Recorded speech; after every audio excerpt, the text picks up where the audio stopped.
60 seconds and counting. We are go for Apollo 7 at this time.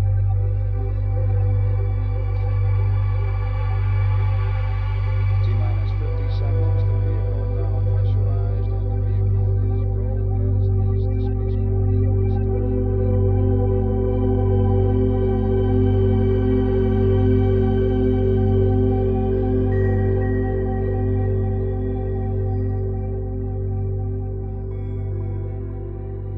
Our next guest is a civilian intelligence analyst and a psychotherapist in New York City. He received a degree in psychology from Fordham University. He's an expert in Chinese language, history, martial arts, and is an FAA licensed pilot and instrument ground instructor with 23 years of flying experience. He has studied the paranormal and UFOs for over 40 years and has published many research articles on the web exposing government cover-ups and deception in the JFK assassination. He has also written extensively to expose NASA's use of what he calls disinformation technology in suppressing evidence of extraterrestrial life and exposing the real nature and threat of the UFO phenomenon. He is currently the associate editor of UFOdigest.com, and we're going to get a chance to hear quite some interesting things here, I think, today about both photographic evidence, of course, but also presence of intelligent life that has been actively operating on and above the moon for ages. He's also going to address how a breakaway civilization requires of us a breakaway level of consciousness. You have to think that it's possible first before you can actually get somewhere. That's how all ideas are formulated, how anything in our world are created. You have to imagine it first before it can actually happen, right? So if you want to create it, we have to envision it first. So his talk is called Who is Minding the Moon? Please help me welcome Robert Morningstar. Thank you.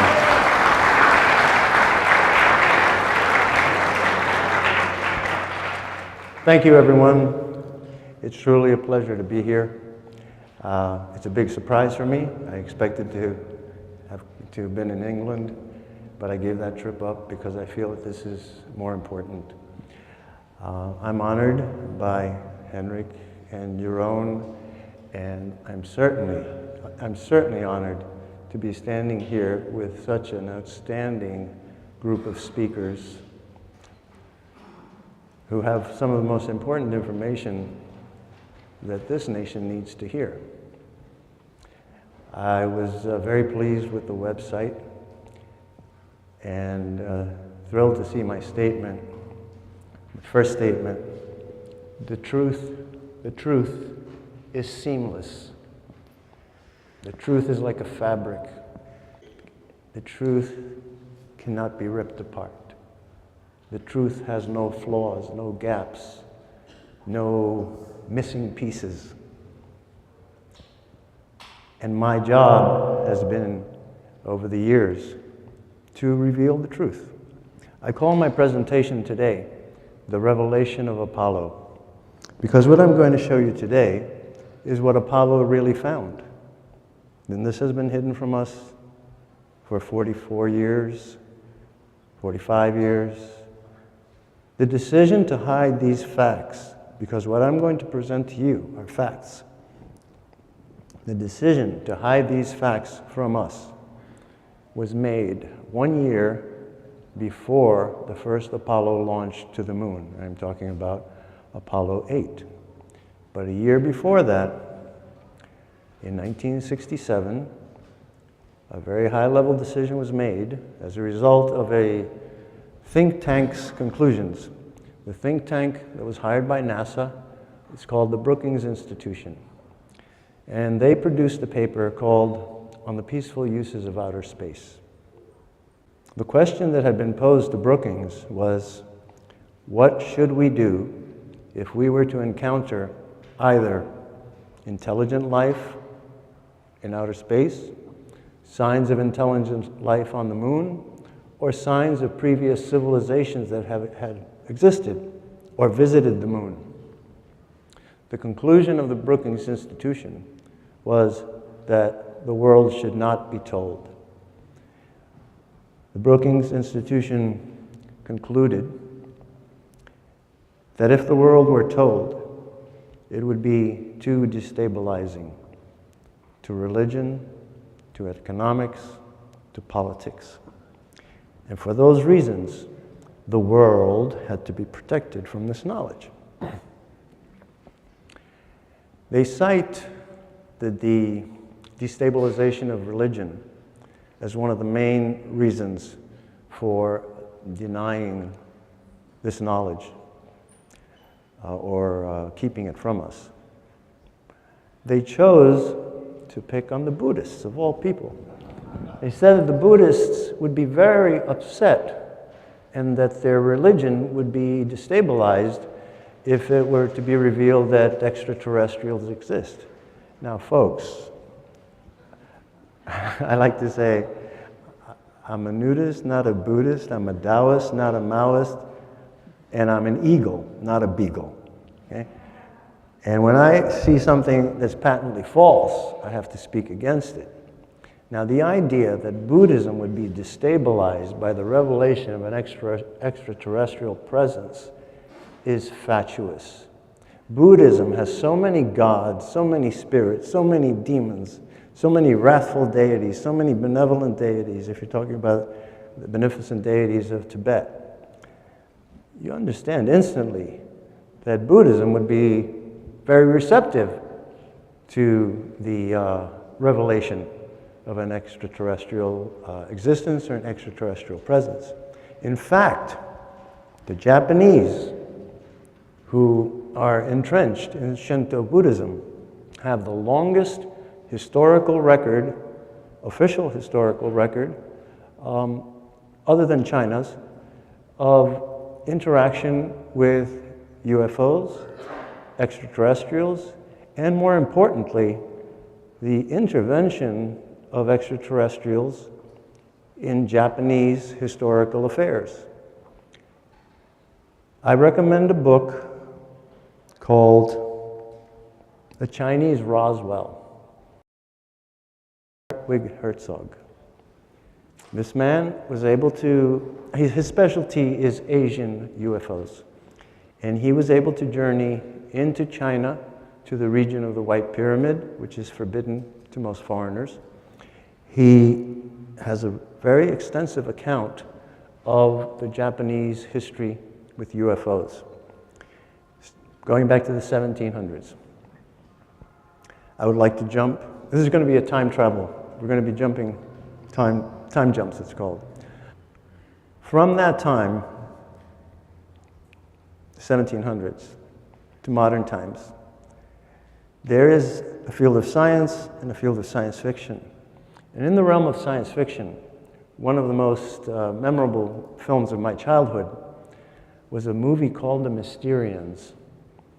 And The Mysterians was a 1957 Japanese science fiction story about a group of extraterrestrials that inhabited the far side of the moon and were coming down here to the Earth to abduct women and take them away to the moon.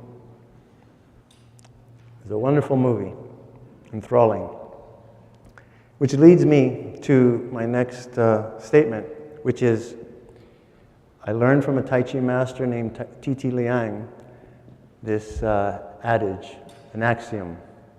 To think is to create, imagination becomes reality. And today I'm going to present you both imagination and the reality that followed. I want, first of all, I'm going to point out my Facebook page because this is a place where you can find all this information. I feel the best way to protect oneself and the information is to put it out there. But I'd like to point out two things. One is this avatar for me, and this photo, which has been the icon of my page for as long as I've had it, actually. That photo was taken by Apollo 10. And we're going to go looking for that thing around the moon. That thing, I call it the Sentinel. And I call it the Sentinel after the book by Arthur C. Clarke, which came out in 1948. The Sentinel became the basis of 2001: A Space Odyssey. And in 2001: A Space Odyssey, if you'll recall, it speaks about a monolith that is found on the moon and points us to another place. What the movie does not explain is that the monolith was a teaching machine. It was an extraterrestrial artifact that was, well, there's a theory called the Newman probes. The idea was posited by a physicist named Newman. He said that a very advanced extraterrestrial civilization very far away might explore the universe by sending out probes and landers that would be sleepers. They would be dormant until they were triggered by something, in which time they would awaken and start to act. And his thesis was that a sufficiently advanced civilization could plant these probes in different solar systems, awaiting for the local denizens to get smart enough to find them and figure them out. But if they were found, they would be triggered, and then they would start to reproduce themselves. That basically, if a Newman probe landed on the moon, and let's say the extraterrestrial civilization decided that we're too dumb to know, but if we got smart enough to put out a radio beam or start talking to each other on radio, that the radio beacon might reach the moon and trip the object, the Newman probe, and then unfold it and produce a factory or another robotic entity, which might be a good description of the Greys, and that these would then start to act in the local solar system. Okay?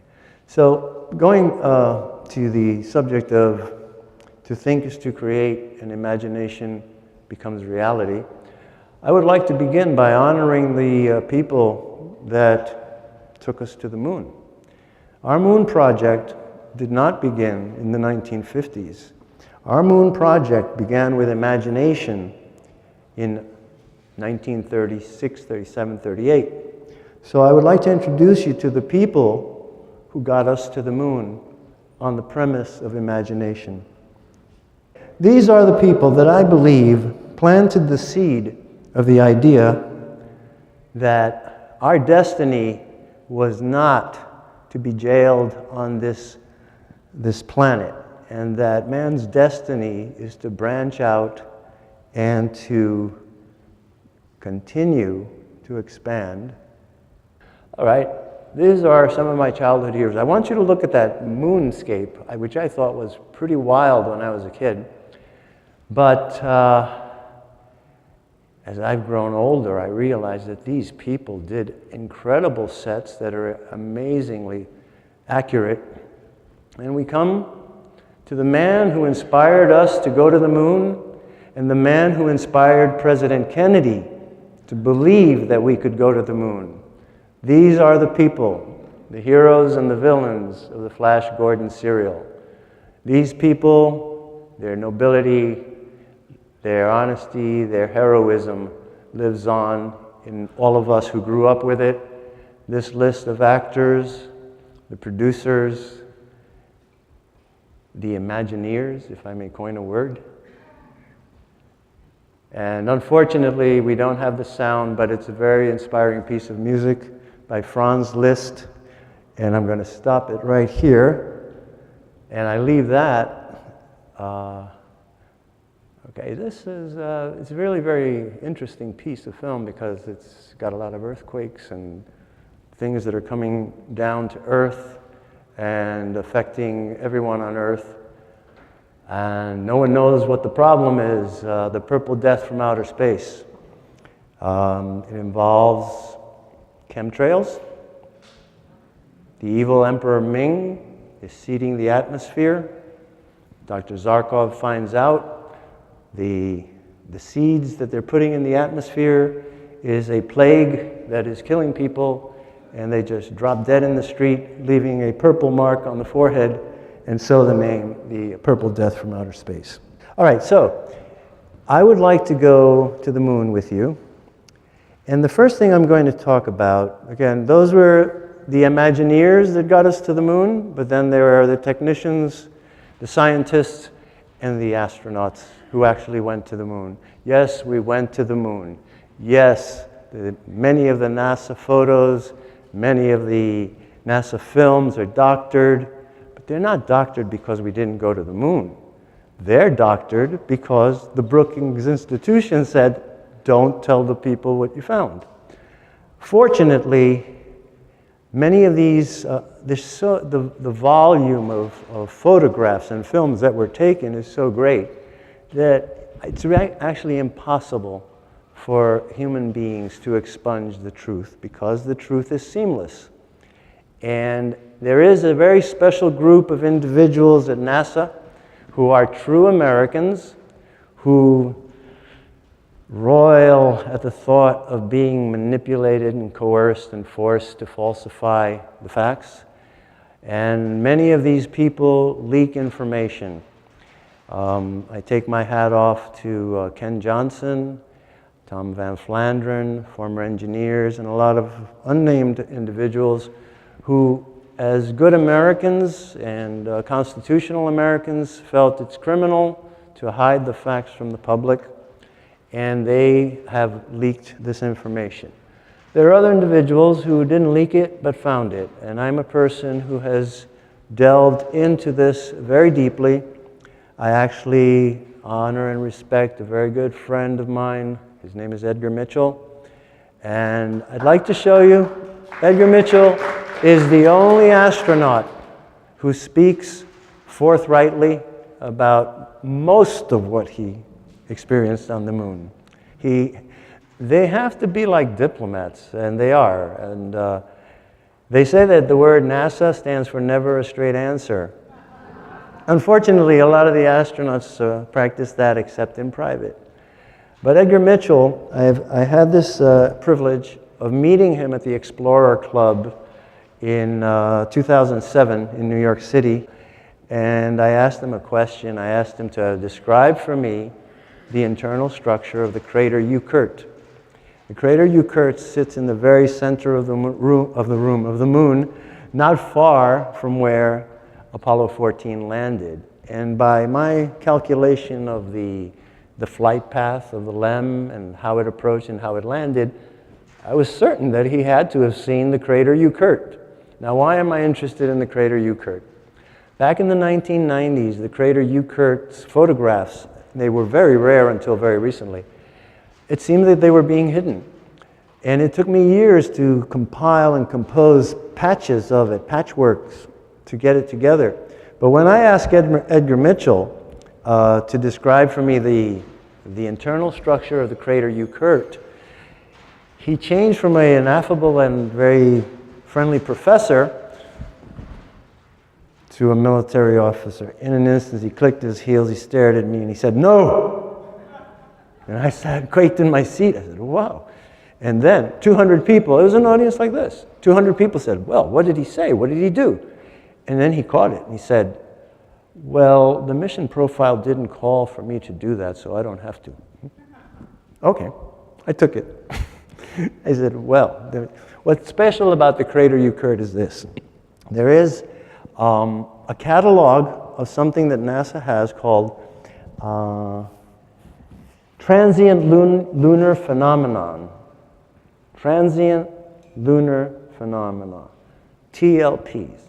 Transient lunar phenomena is their word for UFOs crossing the moon, clouds of gas that are seen to migrate across the moon, domes that appear for days and migrate across the moon, domes that appear for days and that are not there anymore.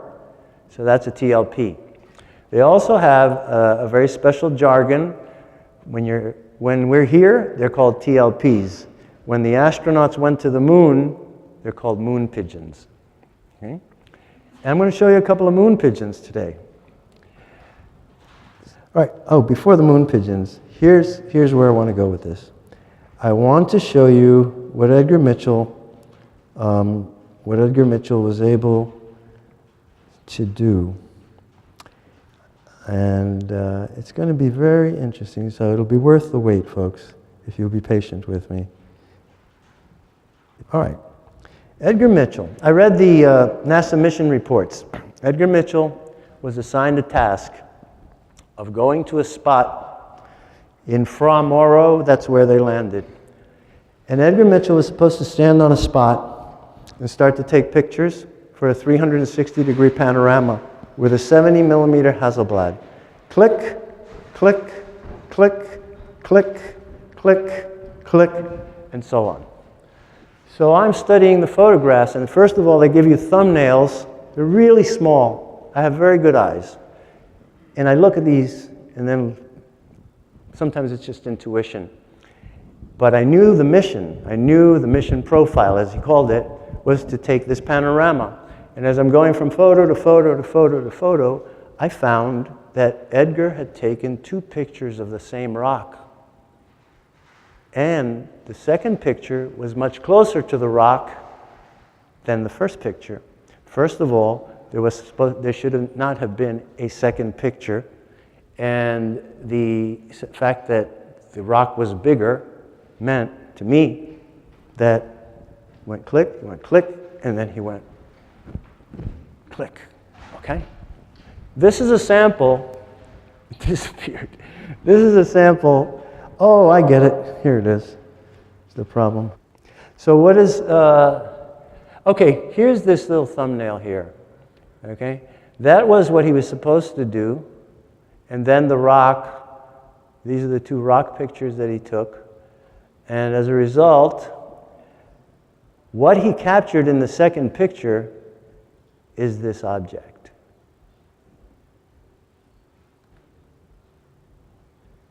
And this object is a rather anomalous object that has very strange characteristics, has a strange shape. It's not the first time that I've seen it. It's a rather unusual object of undeterminable dimensions. This is a picture of what I have labeled the moon racer. And this actually comes from a photo, Apollo 15, magazine 83, photo 11 to 18. Magazine 83 was missing for 40 years. And a YouTube investigator, who gives his name as Luna Cognita, the known moon, found it about 2 years ago, and he found these missing pictures. What's unique about these photos is they weren't taken from the surface. There was an EVA, it's called a standing EVA, which I did not know about until this gentleman brought it to my attention, where the astronaut would climb up to the top of the LEM, throw open a hatch like a tank, to familiarize you. The hatch goes up, the tanker goes up, shoulders out, and they did this type of picture. But the magazine was missing for 40 years, and now we know why. Because this object appears in 2 of the photographs. That's an enhancement to bring it up, because the photo is very, very dark, and some of the things I do is to bring up detail. For example, in the original, it's almost all black. You can see this very strange configuration. Now you see the surface of the moon. You see contours here. You see these odd things up in the sky. Kind of looks like clouds. Remember TLPs? Transient lunar phenomena. Some of them have been black clouds that moved across. Regarding the crater Euclid, the reason I asked Edgar Mitchell about the crater Euclid is that since 1953, periodically, a bright red ruby light has been seen by astronomers to emanate from the crater Euclid.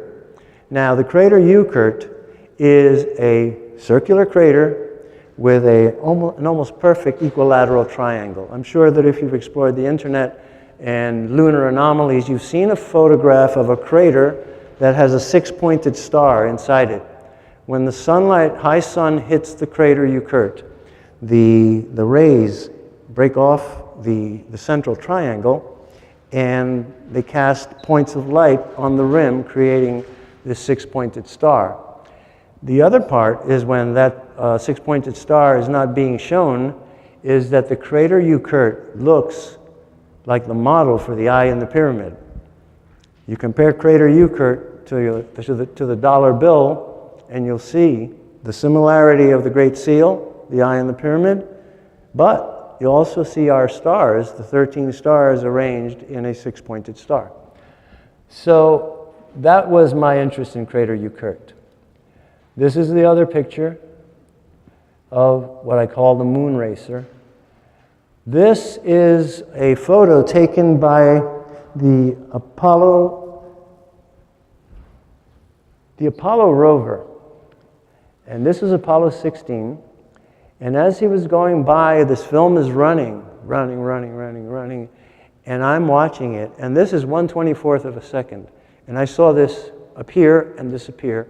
I captured the frame, and then I shot this off a 42-inch monitor so that it's backlit. In the backlighting, more detail comes out. And here we come to I have a problem with NASA photographs of the moon. If you study where the Apollo missions landed, you will see that the terrain is really amazing. It rises. For example, Apollo 17 landed in the Taurus Littrow Valley between the two massive mountains. One is called North Massif and the other one is called the South Massif. Now when you look at it, I have a 3D photo of it, the altitude of these mountains are immense. And yet when they land and take pictures of the surface, what you have is the Sahara, what I call the Sahara on the moon. Many of the photographs that NASA released in the 80s, 90s, into 2000, one of the things about it that really bother me is that there's no stars. The sky is black.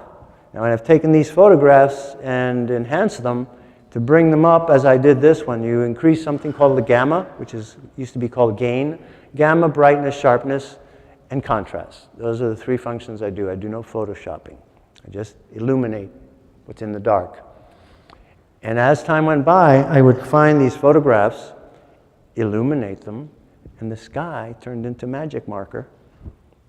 Things blocked out, and really sometimes very, very crude, very crudely done. So I've gotten to the habit, whenever I see that something is really black, I go into it and I bring it out, and you would be amazed at some of the details that comes out. Now, Apollo 16 landed near this crater called Descartes. Crater, high rim, jagged edges, but it looks like the Sahara.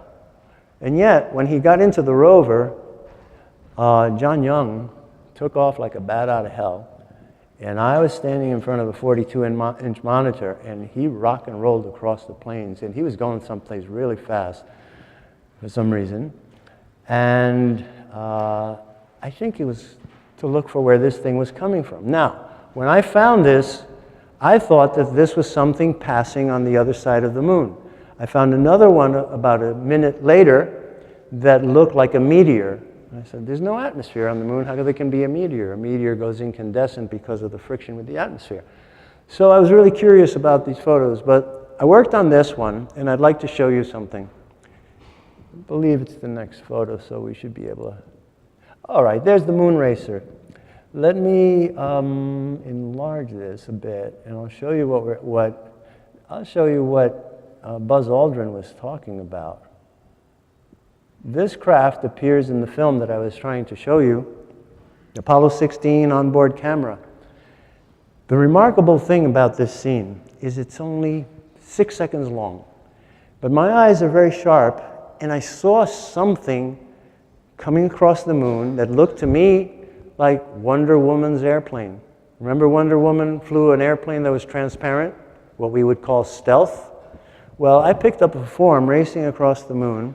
It lasts 6 seconds, and then chop. But before the chop, 3 frames were left intact. The 3 frames show this craft crossing the horizon, beyond the horizon, the next one up, 3 lights space stations light up. And this is a time capsule, friends. This is a message from the past. I talked about those NASA technicians who roil at the thought of having to hide the facts. And they're told, destroy this, cut this out, chop that film. Well, whoever was told to do that with this film did his job, but he did it very subtly, and he signed it. And the signature is this gash of a splice mark. Any of you who have worked with 8 millimeter, 16 millimeter, 24 millimeter film, you know you have individual frames. And if you're going to edit something, to do it cleanly, you cut between the frames along the black line, and you just see a jump in the film. Well, this particular film shows the 3 frames that I'm referring to. The moon racer on the horizon with that wing down in the over the moon. This one, which is clear, the third one, in which the lights light up. But the editor, when he chopped the film, he did not cut right across the bottom of the frame. What he did is he left 1/5 of the frame, the ensuing frame. He carved it out, and I took that to be a signature. That's what actually caught my eye. I could see, first of all, I saw this, but then I saw the jump. So when I froze that frame, it showed, you know, you can take an X-Acto blade and go perfectly straight. He went, and he scraped it, and then he joined it. And this is a time capsule. Somebody in NASA saw this thing and was told to remove many more feet of this thing traveling up into space after the space stations light up. And his sense of righteousness did not permit him to go all the way. They told him to cut the film, get this thing out of there, put it out of sight, but he left 3 little frames for someone in the future to stumble upon it and recognize what was there. Remember what Buzz Aldrin said, and it was quoted by Michael this morning, that their ships were far bigger than ours, faster than ours, and after they saw them, there was no question at all of a moon base or a space station. Why? Because somebody is already there, and somebody has been already there for a very, very long time. So let me continue with this slide presentation, now that we have a handle on it, and I hope the handle stays on. All right, this is the moon racer crossing the horizon. It's a very subtle picture, but in here, you can see this white is white on white, and if you have a really good eye, you see that this is that edge of the wing, the body of the craft. I look at it and I said, boy, they must have given this to Spielberg and George Lucas for Star Wars as a model for X-wing fighters or even the Millennium Falcon. Let me just flip these 2 back and forth for you for a moment, and you'll see, you get a sense of what I'm talking about. All right? All right, now we'll continue. We'll see. Okay, this is what I was looking for. This is the same picture I showed you a few seconds ago. This beam of light rising. Now, as I said, I thought asteroid moving by really fast or meteor, quote unquote. And I thought, or it's beyond the moon. Because, folks, one of the scariest things that I've ever seen in my life was the Perseid meteor showers that happened around 1998. I went out and I drove out of the city to be able to see this, and I saw a meteor go like that. And when I saw that, I thought of the impact. The velocity is, the right term is, the velocity was astronomical. And I thought, oh my God, if that should hit the Earth, the impact would be incredible. Now, that's what I thought I was seeing, because I saw the Perseid go by the Earth. It just hit some of the atmosphere, lit up, and then went by. This is the real terrain.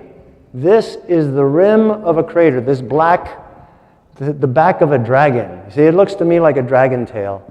And this is what emerged when I enhanced the photograph. And so the moon is not like the Sahara. And NASA does hide terrain that looks unusual, and as you will see a little later, structures that I have found. And I will present them to you. What I will present to you today is a constellation of space stations that the Apollo astronauts encountered when they went on the far side of the moon, because it's not dark.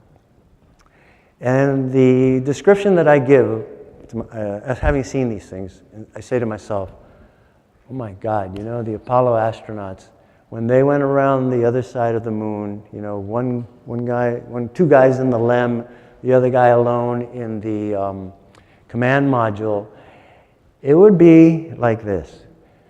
Two people in a kayak leave Pearl Harbor and go around Oahu, and they come around the other side of Oahu, and as they make a turn around the island, all of a sudden, the USS Ronald Reagan supercarrier is racing by them.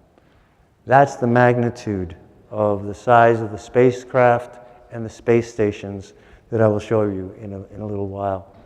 I'll continue with this slide set. And all right, this is a photo, also leaked to the public, of I can do it this way. Okay, now this should look a little familiar, this shape. You see the shape here?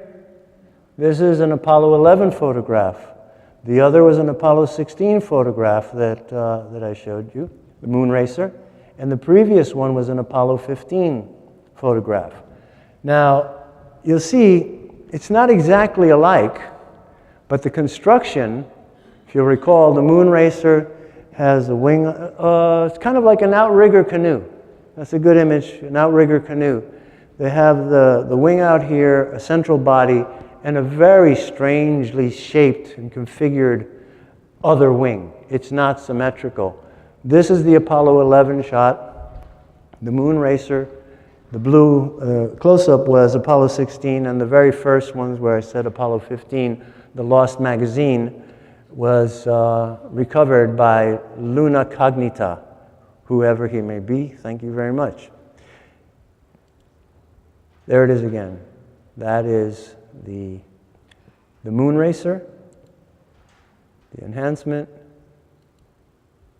close-up. This is a cropped photo. Now, this is interesting because this is 219.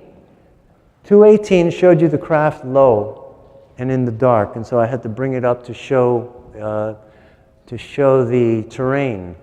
This one is different. This one, the moon racer, is climbing out. You're seeing it from a different place. In the other photo, you saw it from the top, like this. In this photo, you're seeing it like this. So what does that say? That says this thing came in like this and swooped up. And that's exactly what it looks like in the Apollo 16 film that I may be able to show you a bit later. So moon racer was, well, you know, when we have intruders along the coast, we used to send out fighters to intercept them and check them out and see what their business was with us. Well, I think that this is the purpose of this craft. They came, they saw the Apollo lander, and they decided to give us a message. And they repeated the message with every flight, which is why there was no Apollo 20, Apollo 19, and the mission stopped at 17. By Apollo 17, we got the message, terminated it. The excuse was funding, but I don't think it was funding myself. Now let me go on. Hiroshima on the moon is an area that was mapped by the Chinese. The Chinese satellite, the second probe, Chang'e 2, went to the moon, and in going to the moon, it took a picture. It took, actually took quite a lot of pictures of an area that is an area of vast devastation. It's an area of vast devastation, laid waste. And what I recognized, I call it Hiroshima on the Moon because when I was a young sea cadet, I was taken into a room by my captain, Captain Peter Luthi. I'm talking about 1958. And in 1958, he took me into a room, and in that room, he projected slides of Hiroshima that he had taken 1 month after the atomic bombing of Hiroshima. And the atomic bombing of Hiroshima was captured in 35 millimeter slides that, to my knowledge, the world has not yet seen. I was absolutely stunned to find a video of this area. So what I'm going to do is going to take you through the terrain, and if I succeed, I'll be able to show you the original video taken by Chang-O 2. Now, who is Chang-O? And who is Chang-O? And who is U2? On the way to the moon, I learned about Chang-O in 1969 as we were going to the moon. And the way I learned about it was that Houston sent a message to the Apollo 11 astronauts, which many people thought was facetious. And I thought not. I thought not, because the astronauts didn't take it as a joke. The message was, Apollo 11, Houston. Houston, Apollo 11, go ahead. We have a message for you. There seems to have been, there was a Chinese princess that was abducted several thousand years ago by a 6-foot-tall gray rabbit and taken to the moon. So if you see her around, let us know. That's the gist of it. And the Apollo astronauts didn't giggle, they didn't laugh, they just said, Roger. Right? Now that's who Chang-O is, and the Chinese have named their spacecraft after this princess. All right, we've got some success here. This is a little patch of this area of wide devastation. This is shadow. Now this shadow is immense. You see this little patch here? Notice also all of these white spots. These are all columns. Columns of approximately the same altitude and the same diameter. And there are hundreds of them. So let's go through this area, and then I will see if we can get... all right, I had a video of a man named Carl Wolf, who was a U.S. Air Force sergeant in the 1960s, and he was stationed in Langley, Virginia, in photo reconnaissance. He was a technician. They were doing the Corona satellite, and his story was that some machine broke down, a photo reproduction machine, and he was the technician asked to fix it. He had a high top secret crypto clearance, and he was ferried over to this special hangar at Langley Air Force Base, Langley, Virginia, and told to fix the machine. Now this printer was a giant thing. He said it was about the size of a refrigerator, and when he checked it out, it couldn't be fixed there. So it had to be taken out and brought back. And in the process, he got to know the technician, and the technician said to him, hey, you know, we found something on the moon. And he says that he literally started to get frightened, that he knew he wasn't supposed to know this stuff. But the fellow, the technician who was telling him about it, he seemed that he was overburdened with the weight of this knowledge. And I'll tell you, the weight of solitary knowledge is a very difficult thing to bear. So you find relief in sharing the knowledge with someone. So he shared with him the knowledge that they had found a moon base and structures and buildings. And he showed him a couple of photographs. And Carl Wolf says, I saw tall towers, circular towers, all of the same size, height, and all of the same diameter. I also saw other buildings with triangular tops. So I also see a building, quite frankly, this one here, that reminds me of the CIA building at Langley, Virginia, which, if you've seen aerial photographs, looks like a broken swastika, pardon the expression.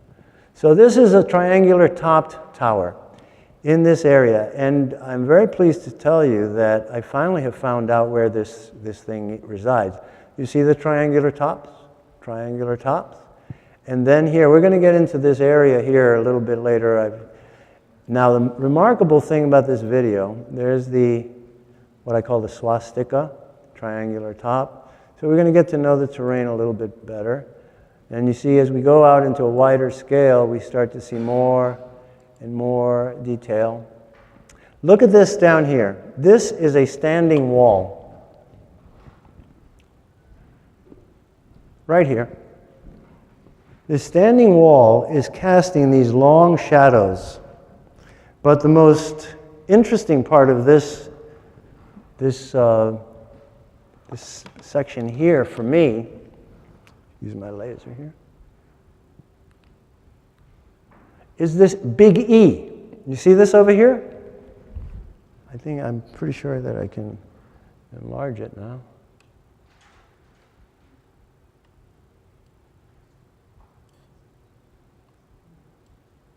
Now, this big E over here, as I call it, reverse E, is a rather unusual thing to find. First of all, it's standing upright, right? It seems to be almost like a gateway. There's a wall, right-angled here, as if this were or had been a chamber. Likewise this. I have found a lot of square craters on the moon. Square craters, rectangular craters, square craters, and other very unusual looking structures is quite plainly what I'll call them. As we come by, we go over here, we back out a little bit. All right. Okay, this is the plane. On this side of this plane, it is just leveled and rubble is strewn all over. But to the left side, or what we would call to the west, there remains an amazing infrastructure. I would also like to point something very unusual out to you. This mist here. What I have found in this area, in the Chinese Chang'e 2 satellite video, and I'll tell you folks, it is the best, clearest, highest resolution video that I have ever seen of the moon. Now, the interesting thing about this video from the Chinese is they visited this place morning, noon, and night. This very short video shows morning sunlight striking the top of a structure. And at the top of that structure is a white cross. Okay, so in 15 minutes. Right, so there was this white cross, and the Chinese went back, and I say morning, noon, into evening. So they got morning sunlight, midday light, and evening light. However, that means that the Chinese satellite went back there repeatedly for 2 weeks, because the morning on the moon is 1 Earth week long. And so, the moon is turning, 28-day period. When part's in sunlight, it turns very slowly. So when the Chinese found this, they kept going back to look at it again and again and again. So that tipped me off that this is a very important place, very important place. This is a much better photograph than the other. And we have, again, the triangular topped buildings that Carl Wolf described. We have structures here. Now this is the most amazing structure to me, because it appears to me to be a stadium. Not just a stadium, but a stadium All right, if you can imagine where the stadium where the Giants play, the stadium, and if you can imagine the gateway to the west in St. Louis, this is inside the stadium, this is out of the stadium. Then we have this structure here, which is pretty much symmetrical. You see? These two tops go across, these two tops, sort of like an egg crate type of structure. And then we proceed to other areas of this region. I'm told I only have 15 minutes to finish up, so I'm going to go through this fast. Oh, here, look. That's a much better photo of these two structures. What I call the stadium and I call the arch. So let's go through this and just get a hang of it. Again, I'm really fascinated by the triangular topped structures, the stadium with the arch coming out of it, may I call it the Intercontinental Hotel? Because it reminds me of the place where Howard Hughes wound up in Nicaragua, and he left just the day before the earthquake of '72. Howard Hughes had retired recluse, and he had taken residence at the Intercontinental Hotel in Nicaragua, Managua, Nicaragua, and stayed there until the day before the earthquake.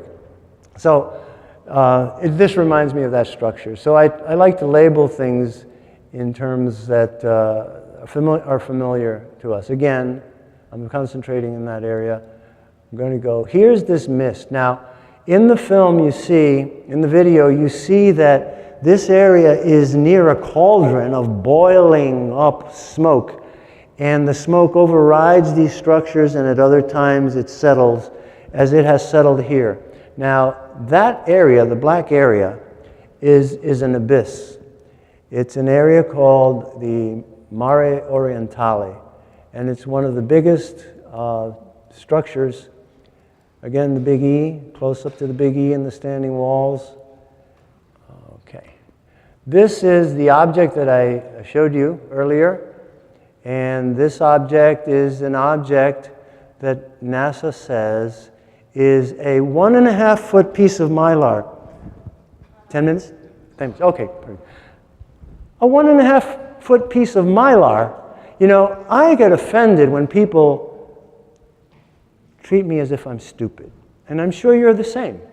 It is a great offense to be told that the obvious is not the obvious. Now let me explain to you why this cannot be a 1.5 foot piece of mylar. And the answer is in the shadow.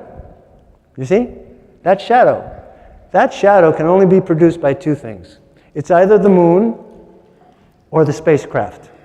However, the sunlight is coming from the wrong direction for it to be the spacecraft. Now, there is a curve to this. Now, if you take that curve and finish off the circle, you'll find that this wedge is approximately 10 degrees of arc. 10 degrees is 1/36th of a circle. 1/36th of, you've got a calculator? 1/36th of about 6,000 miles, the circumference of the moon. So you get about 166 miles. So this object is about 166 miles in the vertical. There are 3 photographs of it. The object moves, it emerges from the sunlight, into the sunlight, it turns, and now we're getting to the nitty-gritty, which is, here, I can't tell you how I felt when I found these space stations, because they are consistent in their shape. I was following this thing here, which I call the string of pearls. I call that the string of pearls. And in the photograph sequentially, I was going, whoa, what is that? And now, if it's an artifact, it shouldn't appear in all the photographs. But it moves. It moves there, it moves here, and it was alone.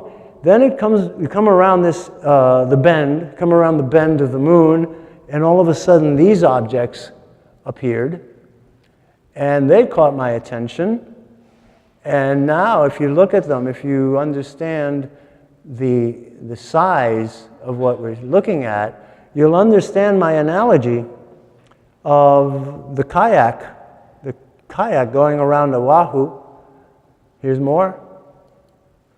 Okay, this is a Russian Zond photograph, early one. I work with the Russian photographs and the lunar orbiter photographs because they are hard copy prints that were brought here, and they were released, and they're not hard to tamper with.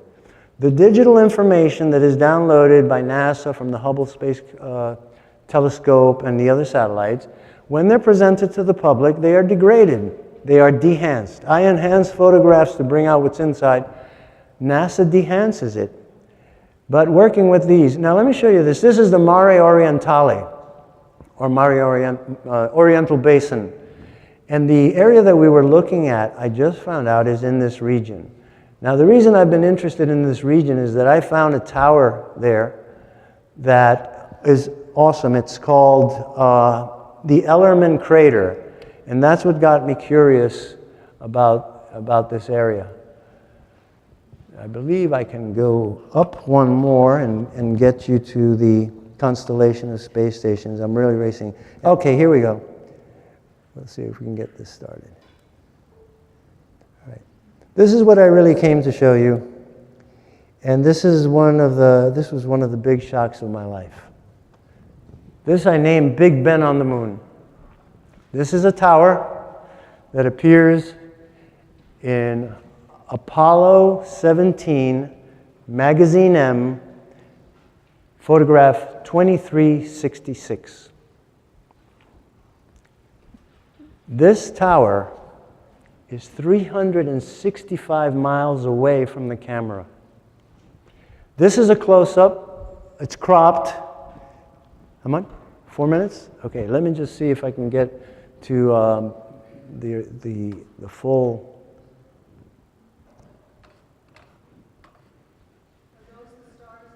Yes, ma'am. Those are the stars in the sky. And you know, years ago I kept saying, why does NASA take the stars out of the sky in the Apollo photographs? And then I said to somebody, you know why?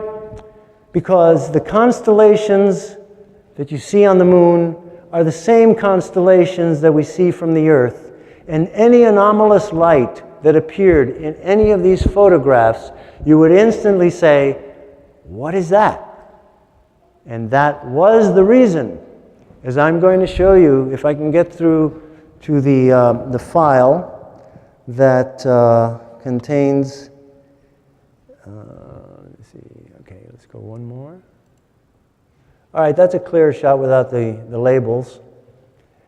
I have just calculated, let me just say something about Einstein. If we're going to have a breakaway civilization and a breakaway consciousness, we have to break away from Einstein. Because there is a fundamental fallacy and a lie in Einstein's statement that we cannot go faster than the speed of light. And I've addressed this question to some of the top physicists in America. One physicist said to me, you're absolutely right. The other one said, what? No, we have never found any exceptions to Einstein's theory of relativity. And what I said to this scientist, who's very famous, but I won't embarrass him, I said to him, Professor, don't you think that it's a fallacy, fallacious thinking, and a non sequitur for Einstein to say that we cannot travel faster than the speed of light, and yet his equation says E equals mc squared? How can you posit a value of c squared when nothing can travel faster than c? They stand speechless. They stand speechless. They have no answer for that. And I'd like you to think about it. The photo of Einstein? I have no photo of Einstein to show you here today. But that's an equation that relates to this. And another time, perhaps, this is a concept of what the interior of the moon might be, because the moon has hollow spots inside. And, let me finish with this. I know my time is short. It's not what I wanted to show you completely, but this is a very beautiful photograph of San Francisco. And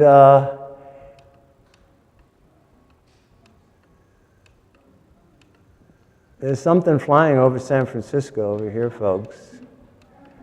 And it's not a 747. And now it's a 1.5 foot piece of Mylar. The problem is that I have two pictures of this, and they both show this object. Oh, there it is again, look. So this was the surprise. You see my setup, I had a nice show for you. Technical glitches do these things to us, but look at this one. So where is this breakaway civilization, folks? It's right over our heads. But we don't look up, or not all of us look up. I know Jeff Krause of MUFON looks up. Thank you. Thank you, Jeff. So there it is. This is your neighbor. This is the company we keep here in San Francisco. Let's see what else I can finish up with. If I have one more picture, let me just finish. But maybe we'll leave it at that, and if there's another time when we can get this fixed, I will try to do the presentation again. Okay? All right. Thank you very much. Thanks, Robert. Thank you. Thank you, Robert. All right, thanks, Robert.